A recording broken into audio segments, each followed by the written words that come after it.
جمهورنا الكريم أينما كنتم وحيثما وجدتم أسعد الله مساءكم.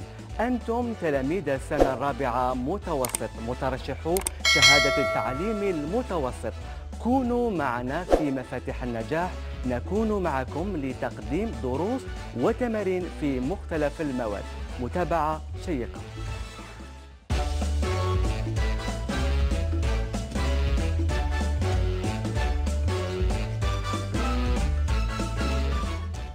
Bonjour, chers candidats au BEM. Nous allons voir ensemble quelques cours du projet 3 que nous commencerons par la leçon de compréhension de l'écrit de la page 108 de ton manuel scolaire. Très bien. En premier lieu, nous allons d'abord lire ce texte et essayer d'en dégager la situation de communication, c'est-à-dire qui parle, à qui, de quoi et dans quel but. Je lis le texte. Afin de démontrer l'importance des terres productives comme moyen de régénérer les économies, de créer des emplois et de contribuer à la durabilité des terres et à la stabilité des populations, les Nations Unies ont lancé cette année une campagne dont le slogan est « La terre a de la valeur, investissez-y ». À cet effet, la Direction générale des forêts organise diverses activités avec plusieurs partenaires dans des structures socio-éducatives. Il s'agit d'expositions, de conférences et de tables rondes sur la problématique de la désertification. Le but est de sensibiliser l'opinion sur les fonctions, la valeur et les avantages des écosystèmes forestiers, du couvert végétal naturel, ainsi que de bonnes pratiques agricoles. Cette année est l'occasion de s'engager dans une campagne qui réhabiliterait les terres dégradées et qui favoriserait le réinvestissement dans les terres agricoles et leur exploitation. Très bien. Donc, dans ce texte, la Direction générale de la forêt communique avec les citoyens, c'est-à-dire le grand public, l'opinion, le peuple. Elle communique sur le phénomène de la désertification pour les sensibiliser. Ces différents éléments mis en commun forment ce qu'on appelle la situation de communication. Ils sont indispensables pour comprendre le message du texte. Donc, on récapitule. La Direction générale de la forêt, qui parle ici? C'est la Direction générale de la forêt. Elle communique. Avec qui communique-t-elle? Elle communique avec les citoyens, le grand public. De quoi communique-t-elle? Du phénomène de la désertification. Et dans quel but? Dans le but ici de sensibiliser la population. Maintenant, nous allons essayer, après avoir dégagé la situation de communication, nous allons essayer de décortiquer le titre. Lutter contre la désertification. Je remarque ici que j'ai deux mots-clés.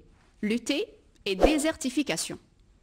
Désertification est l'action de désertifier, c'est-à-dire rendre désert. On voit ici dans l'image une avancée du désert qui envahit d'une certaine manière la forêt. Le désert, qu'est-ce que le désert? Une vaste terre, improductive et souvent abandonnée, comme ici, dans l'image 2. Maintenant, vous l'aurez compris, la présence du verbe lutter dans ce titre nous indique que ce texte ne parle pas du phénomène de la désertification en lui-même, mais qu'il essaie d'une certaine manière de nous expliquer comment lutter, comment combattre ce phénomène de désertification, comment cultiver la terre et l'habiter, la rendre productive et cultivable. Je peux synthétiser le contenu du texte dans un tableau, cela en y dégageant d'abord le thème, ensuite la thèse, puis la visée ou alors l'intention de l'auteur et enfin les arguments. Alors, quel est le thème de ce texte? La Direction générale des forêts veut sensibiliser sur la problématique de la désertification. Tu l'auras compris, ici le thème c'est désertification. La thèse, la terre a de la valeur, la terre est importante, nous en avons besoin. Investissez-y, on doit s'y intéresser. On doit l'exploiter. On doit surtout empêcher sa désertification. On remarque ici que la thèse est sous forme de slogan avec un verbe mis à l'impératif présent. La visée maintenant. Quel est l'objectif de la Direction générale de la forêt à travers ce communiqué? Le but ici est de convaincre l'opinion de s'engager dans une campagne de réhabilitation des terres dégradées et d'exploitation des terres agricoles. Donc, en premier lieu, on va réhabiliter les terres qui sont dégradées. En second lieu, on devra exploiter celles qui sont déjà agricoles. Maintenant, les arguments. Quels sont les arguments avancés par l'auteur pour étayer sa thèse? Cultiver la terre permet de régénérer l'économie, créer des emplois et des richesses. En cultivant la terre, j'ai besoin de main-d'œuvre, donc automatiquement, je crée des emplois et des richesses aussi, parce que je rends cette terre productive et cultivable. Rendre cette terre durable, dernièrement, stabiliser les populations, c'est-à-dire empêcher l'exode rural. Si quelqu'un trouve du travail à la campagne, il ne sera pas obligé de partir en ville pour travailler. Il ne sera pas obligé d'envahir la ville pour pouvoir trouver du travail. Synthèse maintenant. Ce texte est un communiqué de la Direction générale des forêts. C'est aussi une campagne de sensibilisation sur le phénomène de la désertification. On appelle ici le grand public à se mobiliser pour essayer de trouver des solutions pour diminuer, voire même éradiquer d'une certaine manière, ce fléau. La thèse. La thèse est sous forme de slogan. La terre a de la valeur, investissez-y. La terre est importante. Nous devons nous y investir. Pourquoi? Pourquoi devrions-nous investir dans la terre? Quels sont les arguments ici pour convaincre? D'abord, créer des richesses et des emplois. Ensuite, stabiliser les populations. Comment maintenant? Comment y parvenir? Quels sont les moyens nécessaires pour cela? Les moyens pour y parvenir sont, premièrement, réhabiliter les terres dégradées. Deuxièmement, exploiter les terres agricoles. Très bien.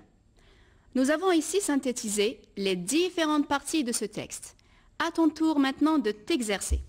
Activité d'entraînement. Lis et analyse le texte qui se trouve dans ton manuel scolaire à la page 110. Ce texte a pour titre « Espèces animales en danger ».